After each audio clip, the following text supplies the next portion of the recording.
嘅周瑞基。今日我想同大家分享一下我嘅健康人生。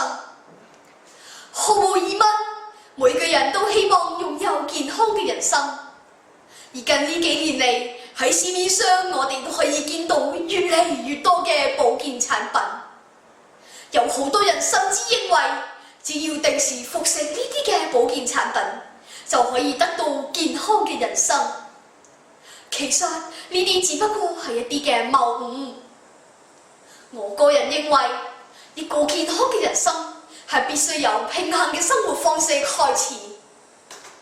首先，有一個均衡嘅飲食習慣係非常之重要㗎，而當中有一個最重要嘅規則，就係要食得天然，食得適量。例如太油又或者太鹹嘅食物，就千祈唔好食啦。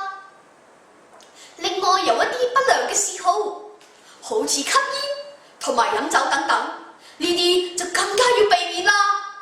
除咗飲食之外，我哋呢班都市人要更加注意嘅就係精神上嘅健康。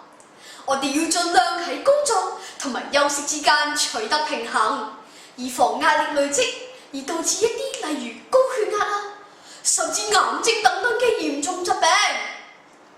因為有好多嘅醫學報告都指出，壓力係會引起以上嘅疾病㗎。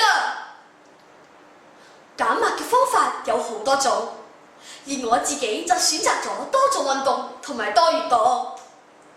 無論係邊一種減壓嘅方法，最重要嘅都係要有規律、持久，同埋能夠幫助自己去放鬆精神。其實一個健康嘅人生就等同一個平衡而無惡習嘅生活方式。要好好享受健康嘅人生並非難事，只要有決心，每一個人都可以做得到㗎。